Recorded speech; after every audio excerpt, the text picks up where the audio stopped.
Tuan Tanah adalah dewa. Bab 481. Nonamu, bisakah Anda melepas cadar Anda? Akan lebih mudah bagi Anda untuk meninggalkan negara ini. Jiang Feifei menyarankan dengan ramah. Apa yang bisa kulakukan? Mu Yunsu mengangguk dan melepas cadarnya, memperlihatkan wajahnya yang sangat cantik. Sekilas, Mu Yunsu tampak persis seperti wanita dalam video Tian Laizin. Tidak diragukan lagi bahwa mereka adalah orang yang sama. Jiang Feifei tidak dapat menyembunyikan kegembiraannya dan wajahnya penuh dengan kegembiraan. Jiang Feifei baru saja lulus kuliah dan masih menjadi reporter magang. Dia belum pernah meliput topik hiburan yang sedang hangat. Kali ini, dia akhirnya mengikuti berita hangat terkini seperti Peri Lulan dan Dewi Surgawi. Dia sangat bahagia hingga tidak bisa mengungkapkannya dengan kata-kata. Ngomong-ngomong, dia juga berharap bisa mendapatkan pekerjaan penuh waktu melalui wawancara ini.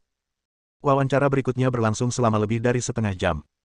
Jiang Feifei tidak hanya menanyakan banyak pertanyaan umum, tetapi juga beberapa topik sensitif, seperti apakah Mu Yunsu sekarang sudah punya pacar seperti apa yang ingin dicarinya, dan bahkan memintanya untuk menyanyikan sebuah lagu. Itu adalah wawancara pertama Mu Yunsu dan dia naif dan tidak tahu bagaimana menolak orang lain, jadi dia menjawab semua pertanyaan satu persatu. Setelah wawancara, Jiang Feifei buru-buru mengeluarkan laptopnya dan mulai menulis naskah di ruang tunggu. Masyarakat saat ini adalah era informasi. Dengan berkembangnya internet dan penyebaran berita yang cepat, wartawan juga harus melaporkan berita dengan cepat, jika tidak, mereka akan dikalahkan oleh orang lain dan laporan mereka tidak akan bernilai. Peri Lulan dan Dewi Langit adalah orang yang sama. Ditambah lagi, kedua hal ini sangat populer. Jiang Feifei yakin bahwa jika laporan itu dibuat, itu pasti akan menarik perhatian banyak netizen dan menciptakan topik hangat lainnya. Nonamu, Anda pasti haus. Minumlah air. Melihat Mu Yunsu keluar dari ruang tunggu, Bi Huamin, yang telah menunggu di luar pintu, menyambutnya dengan senyuman dan dengan hati-hati menyerahkan sebotol teh susu kepadanya. Bagaimana wawancara Feifei dengan Anda? Terima kasih. Mu Yunsu dengan sopan mengambil teh susu, menyesapnya, dan mengangguk, tidak apa-apa, cukup menyenangkan. Baguslah. Bi Huamin tersenyum lega, Feifei, gadis ini terkadang memiliki temperamen yang buruk. Jika dia mengajukan pertanyaan yang terlalu tajam dan membuatmu malu, aku minta maaf atas namanya. Minji, kamu terlalu sopan. Feifei sangat baik dan tidak mengajukan pertanyaan yang berlebihan. Mu Yunsu tersenyum dan berkata, aku harus pergi bekerja. Terima kasih Minji karena telah mengatur wawancara. Itu hanya masalah kecil, tidak perlu disebutkan. Aku akan pergi bersamamu. Bi Huamin mengikuti jejak Mu Yunsu dan tidak dapat menahan diri untuk bertanya, aku pernah mengusulkan untuk menjadi agenmu sebelumnya. Bagaimana menurutmu? Aku masih memiliki beberapa koneksi di lingkaran ini. Aku 100% yakin bahwa aku dapat membuatmu terkenal. Dalam setengah jam terakhir, Bi Huamin menerima 4 atau 5 panggilan, semuanya dari perusahaan hiburan, termasuk beberapa perusahaan hiburan domestik terkenal, yang menanyakan apakah Mu Yunsu tertarik untuk debut. Setelah menerima panggilan ini, Bi Huamin merasa senang tetapi juga tertekan. Jika perusahaan hiburan ini tahu bahwa dia sama sekali bukan agen Mu Yunsu, mereka pasti akan mengirim seseorang untuk berbicara langsung dengan Mu Yunsu, dan kemudian dia tidak akan memiliki kesempatan untuk melakukan apapun. Melihat bintang yang sedang bersinar tepat di depan matanya, Bi Huamin tidak ingin menyerah begitu saja. Bagaimanapun, kesempatan seperti ini mungkin hanya datang sekali dalam hidupnya, dan jika dia melewatkannya, dia akan menyesalinya seumur hidupnya. Kakak Min, sejujurnya, aku harus mengikuti saran seniorku dalam hal ini. Kau harus berbicara dengannya. Mu Yunsu tidak begitu mengerti apa yang dilakukan seorang agen. Jadi dia hanya melemparkan pertanyaan yang membuatnya tidak yakin itu kepada Qin Ming. Siapa kakak laki-lakimu? Tanya Bi Huamin. Nama belakangnya Qin, dan dia adalah manajer departemen grup Gu. Dia mungkin datang ke ruang pameran pada sore hari. Saat mereka berbicara, keduanya kembali ke ruang pameran toko perhiasan Gu. Mu Yunsu melihat sekeliling dan mendapati Qin Ming telah tiba. Dia menoleh ke Bi Huamin dan berkata, kakak seniorku ada di sini. Dia pria berpakaian kasual hitam di sana. Pada saat yang sama, Qin Ming juga melihat Mu Yunsu dan melambai padanya. Kakak senior, ini kakak Min. Dia punya sesuatu untuk didiskusikan denganmu. Mu Yunsu melangkah maju dan memperkenalkan. Halo, Tuan Qin. Saya agen perusahaan model Meichen. Bi Huamin berinisiatif untuk berjabat tangan dengan Qin Ming dengan ramah dan memperkenalkan dirinya. Halo, apa yang ingin kamu bicarakan padaku? Tanya Qin Ming. Begini. Menurutku nonamu berbakat dan cantik. Dia tidak hanya cocok menjadi model, tetapi juga penyanyi atau bintang film. Aku ingin menjadi agennya dan membiarkannya masuk ke industri hiburan. Aku jamin dia akan menjadi bintang besar. Setelah mendengar ini, Qin Ming langsung mengerti apa yang direncanakan Bi Huamin. Dia tersenyum tipis dan berkata, masih terlalu dini bagimu untuk memikirkan pertanyaan ini. Tidak pasti apakah adik perempuanku bersedia menjadi penyanyi. Bi Huamin tiba-tiba menyadari bahwa dia terlalu terburu-buru. Dia hanya berpikir untuk menjadi agen Mu Yunsu, tetapi mengabaikan apakah dia ingin menjadi bintang. Dia berbalik dan bertanya dengan malu, "Nona Mu, apakah Anda ingin menjadi bintang dan menjadi idola yang dikagumi oleh ribuan pria dan wanita?" Menurut Bi Huamin, 90% anak muda memiliki impian menjadi bintang, dan Mu Yunsu mungkin tidak terkecuali, jadi dia mengabaikan pertanyaan itu secara langsung.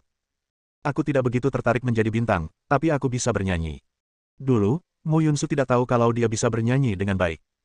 Sekarang setelah dia tahu, tidak masalah kalau dia bisa bernyanyi. "Jadi kamu suka bernyanyi?" Tidak ada konflik antara bernyanyi dan menjadi penyanyi. Bi Huamin diam-diam menghela napas lega dan menoleh untuk melihat Qin Ming. "Nona Mu tidak keberatan menjadi penyanyi. Saya ingin tahu apakah Tuan Qin bersedia membiarkan saya menjadi agennya." Qin Ming tersenyum canggung dan berkata, "Adik perempuanku sudah menandatangani kontrak dengan perusahaan kami. Bukan aku yang memutuskan siapa yang akan menjadi agennya. Perusahaan yang memutuskan." Mengetahui pikiran Mu Yunsu yang sebenarnya, segalanya akan mudah. Qin Ming berpikir bahwa dia dapat membiarkannya merilis album, tetapi tidak menerima pertunjukan komersial dan tidak muncul di depan umum, jadi dia tidak perlu khawatir bahwa dia mungkin terinfeksi oleh suasana buruk di industri hiburan. "Sejauh yang aku tahu, grup Gu sepertinya tidak punya agensi hiburan, kan?" kata Bi Huamin. "Belum, tapi perusahaan hiburannya sedang dalam tahap persiapan dan akan berdiri dalam waktu 1 bulan." Setelah mendengar berita ini dari Qin Ming, Bi Huamin diam-diam berpikir itu tidak baik dan bertanya dengan enggan, siapa yang bertanggung jawab atas bisnis perantara dan siapa manajer umumnya. "Itu belum diputuskan, tetapi jika kamu ingin menjadi agen adik perempuanku, aku dapat melaporkannya kepada atasan. Aku hanya dapat membantumu sampai titik ini." Sebenarnya, Qin Ming adalah manajer umum Gu Entertainment, tetapi dia tidak ingin memutuskan agen terlalu dini dan akan membicarakannya dengan Mu Yunsu nanti. "Yunsu, akhirnya aku menemukanmu." Pada saat ini, terdengar suara seorang pria yang bercampur dengan kegembiraan dan kegembiraan. Suara itu terdengar familiar. Qin Ming menoleh dan mendapati bahwa orang yang datang adalah Chen Mingxuan. Wajahnya tidak bisa menahan diri untuk tidak sedikit tenggelam. Mu Yunsu tidak dapat menahan diri untuk tidak memikirkan pengakuan Chen Mingxuan hari itu, dan ekspresinya menjadi sedikit tidak wajar, tetapi segera kembali normal. "Yunsu, lagu Star and Moon Mythology yang kau nyanyikan sangat indah, benar-benar seperti suara alam, 1000 kali lebih indah dari penyanyi aslinya." "Tidak, penyanyi aslinya sama sekali tidak bisa dibandingkan denganmu. Aku mendengarkannya sampai di sini." Chen Mingxuan bersikap seolah-olah tidak ada seorang pun di sekitar dan begitu bersemangat hingga ia sedikit tidak fokus. Setelah mendengar lagu yang dinyanyikan Mu Yunsu di internet, Chen Mingxuan segera menaiki kereta api berkecepatan tinggi antar kota paling awal dan bergegas ke sini dari kota Donghai. Dia juga tidak menyangka nyanyian Mu Yunsu akan begitu mengharukan dan memabukkan. Mu Yunsu hanya menanggapi dengan senyum tipis dan tidak mengatakan apapun.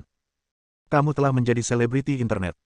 Jumlah total tayangan videomu di berbagai situs web telah melampaui 5 juta, dan masih terus bertambah dengan cepat. Menurutku kamu memiliki bakat dan kondisi yang hebat sehingga kamu tidak dapat menyia-nyiakannya. Apakah kamu bersedia untuk mengejar karir di bidang menyanyi? Selama kamu mengangguk, aku akan segera mendirikan perusahaan rekaman khusus untukmu." Tanpa menunggu Chen Mingxuan menyelesaikan perkataannya, Qin Ming tidak tahan lagi untuk mendengarkan dan terbatuk. "Tuan Chen, saya senang bisa memberitahu Anda kabar baik. Yunsu telah menandatangani kontrak dengan perusahaan kami, jadi Anda tidak dapat mengejar ketertinggalan dalam pendirian perusahaan roket." Chen Mingxuan menoleh dan mendapati Qin Ming yang mencibirnya. Dia langsung mengerutkan kening dan berteriak marah, "Diam, aku sedang berbicara dengan Yunsu, kamu tidak punya hak untuk menyela. Saya masih ada pekerjaan yang harus dilakukan, jadi saya permisi dulu." Mu Yunsu meminta maaf, lalu berjalan ke lemari pajangan tempat para model memajang perhiasan. Awalnya, posisi ini adalah milik Mu Yunsu. Sekarang setelah dia ada di sini, model bernama Xiao Tao seharusnya harus mengubah posisinya, tetapi Xiao Tao hanya bergerak ke samping dan berdiri berdampingan dengan Mu Yunsu, jelas ingin memanfaatkan Mu Yunsu dan menjadi pusat perhatian. Namun, kemanapun Mu Yunsu pergi, meski dengan cadar di wajahnya, aura dunia lain yang dipancarkannya membuat Xiao Tao tampak seperti wanita biasa. Namun Xiao Tao sama sekali tidak memiliki kesadaran diri. Dia terus menggoda para turis, dengan dadanya yang setengah terbuka dan menonjol tinggi, seolah-olah dia ingin mencuri semua perhatian dari Mu Yunsu. Chen Mingxuan dengan gembira bergegas menemui Mu Yunsu, tetapi setelah beberapa patah kata, dia ditinggalkan begitu saja. Dia merasa sangat malu sehingga dia mengalihkan semua amarahnya kepada Qin Ming, melotot dan menggertakkan giginya. "Dasar sial, tidak akan ada hal baik yang terjadi setelah bertemu denganmu. Puan Chen, saya tidak suka apa yang Anda katakan. Seperti kata pepatah, kita tidak takut pada hal-hal yang tidak baik, tetapi kita takut pada orang yang tidak baik. Beberapa orang memiliki masalah karakter. Bahkan jika mereka bertemu bintang keberuntungan, mereka akan tetap bernasib buruk. Jangan selalu menyalahkan orang lain." Qin Ming berkata dengan nada bercanda, "Ketika Anda tidak dapat memiliki anak setelah menikah, apakah Anda harus mencari saya?" "Kau." Kalimat ini membuat Chen Mingxuan sangat marah hingga ia marah besar. "Qin, tutup mulutmu, dasar penjahat tak tahu malu. Jika kau berani menghinaku lagi, aku akan..." Memastikan kau tidak akan pernah bisa kembali ke kota Donghai. Tidak masalah apakah aku kembali atau tidak. Aku akan pergi kemanapun adik perempuanku pergi. Berkeliling dunia dan menjadikan dunia sebagai rumahku juga merupakan semacam kebahagiaan. Qin Ming berkata dengan manja. Bah, sudah aku bilang, Tuan Qin, Yunsu milikku, jangan pernah berpikir untuk mendapatkannya, kalau tidak aku akan membuatmu menyesal datang ke dunia ini. Chen Mingxuan menggertakkan giginya, urat-urat di dahinya menonjol, lalu dia berbalik, pergi dengan kecewa karena dia datang dengan harapan yang tinggi. Jalan pelan-pelan saja, gelap dan jalannya licin, hati-hati melangkah. Qin Ming mengangkat bibirnya, menampakkan senyum licik, dan tiba-tiba melepaskan semburan energi. Chen Mingxuan tiba-tiba merasakan sakit yang tajam di betisnya, tubuhnya miring, dan dia terjatuh ke tanah tanpa sadar. Haha. Qin Ming tertawa senang, apa yang kukatakan? Jika kamu memiliki karakter yang buruk, kamu akan sial dimanapun kamu pergi. Bab 482. Chen Mingxuan jatuh di depan umum tanpa alasan. Merasa malu, wajahnya memerah, dia melarikan diri di tengah tawa orang banyak. Permisi, apakah Anda Tuan Chen Mingxuan? Tiba-tiba seorang pria muncul dari samping dan menghalangi jalan Chen Mingxuan. Ketika dikenali, wajah Chen Mingxuan menjadi semakin merah, dan dia berkata dengan tidak senang, kamu mengenali orang yang salah. Tuan Chen, saya pernah melihat Anda sebelumnya dan saya tidak akan pernah membuat kesalahan. Tuan muda saya ingin bertemu dengan Anda untuk membicarakan sesuatu. Aku tidak tertarik. Chen Mingxuan marah. Belum lagi dia tidak mengenal pihak lain, bahkan jika Pangeran Tianlao datang, dia tidak ingin melihatnya. Pria itu diam-diam mengerutkan bibirnya, melangkah maju, dan berbisik, Tuan Chen, apakah Anda tidak tertarik berurusan dengan Qin Ming? Sejujurnya, Tuan muda saya adalah Pang Haohai, dan dia memiliki dendam terhadap Qin. Musuh dari musuh saya adalah teman saya. Mengapa tidak membahas cara menghadapinya bersama?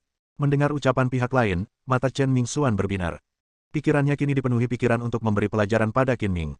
Tadi, dia tiba-tiba merasakan sakit di betisnya, yang menyebabkan dia terjatuh.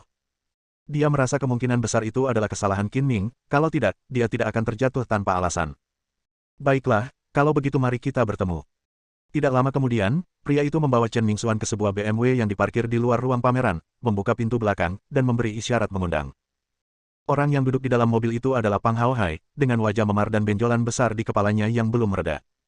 Kemarin malam, dia membawa sekelompok orang untuk mengepung Qin Ming, tetapi dipukuli hingga jatuh ke tanah oleh Qin Ming dan ditendang hingga pingsan. Dia sangat membenci Qin Ming. Saya Pang Haohai, putra tunggal ketua Hangzhou Dasan Group. Merupakan kehormatan besar bagi saya untuk bertemu dengan tuan muda kedua dari keluarga Chen, keluarga nomor 1 di Laut Cina Timur hari ini. Pang Haohai menyapa. Senang bertemu denganmu. Chen Mingxuan tidak ingin bertele-tele dan langsung ke intinya, ku dengar kau punya dendam terhadap Qin Ming. Aku ingin tahu bagaimana dia bisa menyinggungmu. Saat menyebut Qin Ming, Pang Haohai menggertakkan giginya karena kebencian. Sialan. Anak ini datang ke Hangzhou dan berani bertindak begitu arogan di tanahku. Dia benar-benar tidak menganggapku serius. Aku akan membuatnya membayarnya. Melihat kebencian Pang Haohai tidak palsu, Chen Mingxuan langsung berpikir untuk membunuh seseorang dengan pisau pinjaman, mengipasi api dan berkata, anak itu selalu seperti ini. Di kota Donghai, dia mengandalkan dukungan geng untuk menjadi sombong dan mendominasi. Dia berani melakukan ini di wilayah Tuan Muda Pang. Dia benar-benar tidak tahu bagaimana hidup atau mati. Orang macam apa yang mengandalkan orang lain untuk mendukungmu? Keluargaku juga mengendalikan geng Sanxing, dan mereka tidak sesombong dia. Jika aku punya kesempatan, aku akan membunuhnya. Pang Haohai mengatakan ini hanya untuk menyelamatkan mukanya. Dia tidak bisa memberitahu Chen Mingxuan kebenaran bahwa dia membawa lebih dari 50 orang untuk membuat masalah bagi Qin Ming, tetapi dikalahkan oleh Qin Ming dan bahkan pingsan. Jika ini sampai terbongkar, dia akan malu.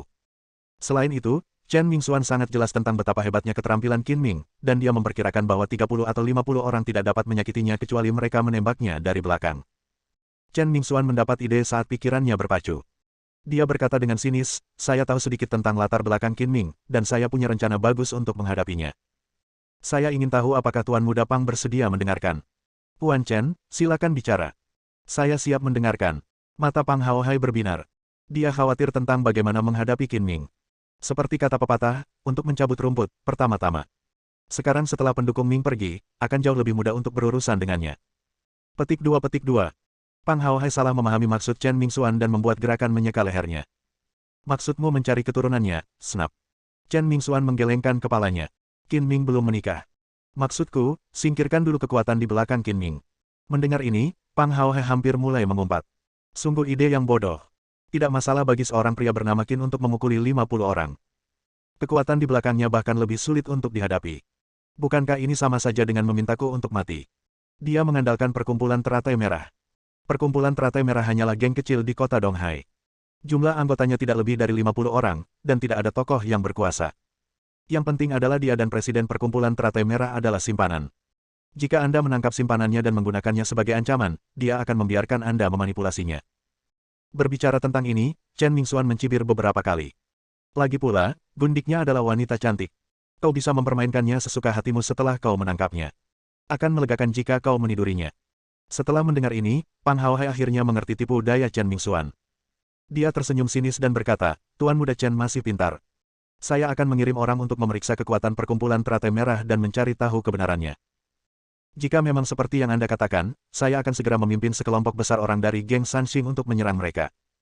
Pada saat yang sama, seruan-seru pun terdengar dari kerumunan yang datang untuk menonton dan berfoto dengan Mu Yunsu. Cepat dan lihatlah. Terungkap di internet bahwa Perilulan dan Dewi Surga sebenarnya adalah orang yang sama. Benarkah, ternyata Perilulan memang secantik peri? Saya tidak menyangka itu orang yang sama. Kita sangat beruntung sekarang. Perilulan, nyanyikanlah sebuah lagu. Biarkan kami mendengarkannya. Perilulan, ayo, ayo. Sekelompok orang berteriak pada saat yang sama, dan kebisingannya sangat memekakkan telinga, sehingga penyelenggara harus meningkatkan keamanan untuk menjaga ketertiban dan mengendalikan kerumunan yang riuh. Pengungkapan ini berasal dari laporan Jiang Feifei, yang disertai dengan beberapa foto Mu Yunsu mengenakan kostum lulan kuno dan melepas cadarnya. Laporan itu dicetak ulang oleh situs web utama dan memicu babak baru diskusi panas. Dia secantik peri, dan nyanyiannya seperti suara alam. Apakah kau akan membiarkan bintang lain hidup? Dibandingkan dengan dia, bintang-bintang wanita itu hanya gadis desa. Deli Tianlai tampil tanpa riasan, yang 1000 kali lebih baik daripada para selebriti yang melakukan operasi plastik dan memakai riasan. Namun, Jiang Feifei tidak merilis video wawancara tersebut, dan sengaja meninggalkan kalimat di akhir laporan, apakah Anda ingin mendengar Dewi Surga menyanyikan lagu anak-anak dan melihat apakah itu terdengar seperti alam? Ingin tahu apakah Perilulan sudah memiliki kekasih? Sampai jumpa di Youdou.com pada hari Senin. Saat Jiang Feifei mewawancarai Mu Yunsu, dia sangat memintanya untuk menyanyikan sebuah lagu saat itu juga untuk membuktikan bahwa suaranya seindah alam. Mu Yunsu tidak bisa menolak, jadi dia menyanyikan lagu anak-anak. Ini adalah satu-satunya lagu yang bisa dia nyanyikan selain Mitos Bintang dan Bulan. Faktanya, atasan langsung Jiang Feifei memiliki ide untuk melaporkan pengungkapan teks dan video wawancara secara terpisah, dengan tujuan meningkatkan keingintahuan netizen, memberi waktu 1 hari untuk penyebaran, dan menarik lebih banyak perhatian. Tentu saja, mereka melakukan ini bukan untuk meningkatkan popularitas Mu Yunsu secara gratis, tetapi untuk lalu lintas situs web mereka sendiri, yang dapat dikatakan saling menguntungkan. Setelah kejadian ini, semakin banyak orang yang datang pada sore hari. Ruang pameran toko perhiasan Bu dipenuhi orang di dalam dan luar, dan penuh sesak. Mu Yunsu bahkan tidak bisa mengambil foto. Melihat pemandangan yang sangat populer, Ning Jingchu juga senang, dengan bantuan Mu Yunsu. Melalui pemasaran merek, toko perhiasan Bu juga meningkatkan visibilitas publiknya. Qin Ming benar-benar tidak tahu apakah popularitas Mu Yunsu yang tak terduga itu hal yang baik atau buruk. Dia mengambil waktu istirahat dan berlari ke mobil untuk tidur siang, untuk mengisi ulang tenaganya untuk mengantar perhiasan itu kembali ke kota Donghai setelah pameran perhiasan berakhir di sore hari. Jika identitas dan namaku berubah dalam ruang dan waktu, kuharap aku bisa mengenali matamu. Di mana kau akan berada 1000 tahun dari sekarang? Pemandangan seperti apa yang akan ada di sekitarmu? Tepat saat dia linglung, sebuah suara nyanyian terdengar. Itu adalah mitologi bintang dan bulan, yang dinyanyikan oleh Mu Yunsu, yang dikiranya sebagai nada dering. Qin Ming melirik ide penelepon dan segera kehilangan semua rasa kantuknya. Dia berkata sambil tersenyum, Nona Gu, apakah Anda merindukanku? Orang yang menelepon adalah Gu Qingyi. Sejak dia dicium paksa oleh Qin Ming ketika mereka sedang mendiskusikan pendirian perusahaan hiburan hari itu, dia tidak bersikap baik kepada Qin Ming dalam beberapa hari terakhir. Aku tidak punya waktu untuk mengobrol denganmu, mari kita langsung ke pokok permasalahan. Gu Qingyi berkata dengan dingin, adik perempuanmu adalah Perilulan, yang tiba-tiba menjadi populer di internet dalam 2 hari terakhir, kan? Saat membahas pendirian perusahaan hiburan, Qin Ming sudah memberitahu Gu Qingyi bahwa dia ingin mengontrak Ji Rumeng dan Mu Yunsu, tetapi Gu Qingyi belum bertemu langsung dengan Mu Yunsu. Awalnya, Gu Qingyi tidak pernah memperhatikan selebriti internet karena memang tidak punya waktu. Namun, setelah menerima panggilan laporan kerja dari Ning Jingchu, dia mengetahui bahwa karena popularitas Perilulan, toko perhiasan Gu juga menarik perhatian di pameran, jadi dia mulai memperhatikan masalah ini. Ya, Nona, apakah Anda punya ide? Tanya Qin Ming. Dia tahu betul bahwa Gu Qingyi tidak akan menelepon tanpa alasan. Pasti ada yang salah. Pada dasarnya saya telah mengatur segalanya untuk perusahaan hiburan Gu.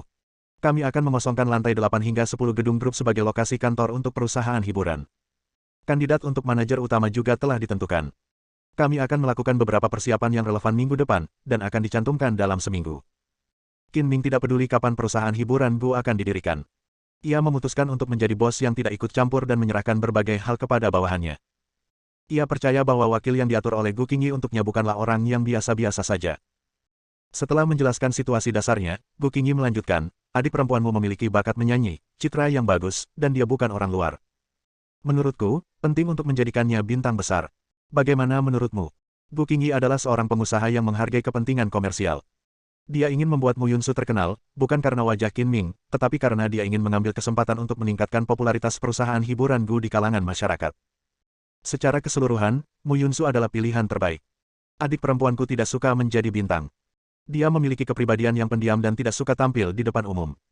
Kurasa akan lebih baik jika mendukung Ji Rumeng saat waktunya tiba. Sebelum Qin Ming sempat menyelesaikan perkataannya, Gu Qingyi menyela dan berkata, Ji Rumeng sudah menjadi bintang populer. Kamu tidak perlu mempromosikannya lagi. Kamu harus mempromosikan adik perempuanmu. Dia sudah menjadi selebritas internet dan dia pendatang baru. Tidak perlu banyak sumber daya untuk membuatnya populer, yang juga akan membantu meningkatkan profil perusahaan. Saya tidak keberatan untuk menjadikannya seorang bintang, tetapi dia tidak akan menghadiri pertunjukan komersial atau acara sosial apapun di masa mendatang. Kata Qin Ming dengan nada tegas. Terserah Anda. Anda adalah manajer umum, tetapi minggu depan, Anda harus menemukan cara untuk mempertahankan popularitasnya di internet. Pada hari ketika Gus Entertainment didirikan dan konferensi pers diadakan, Anda harus mengumumkan bahwa dia adalah artis pertama yang dikontrak oleh Gus Entertainment. Ini akan menjadi kesempatan pertama. Mendengar beberapa kata terakhir, Qin Ming tidak bisa menahan diri untuk tidak menjadi jahat. Dia menepuk dadanya dan berkata dengan senyum jahat, Nona, tolong yakinlah untuk membiarkan saya menangani tembakan pertama. Saya jamin itu akan berhasil. Bersambung.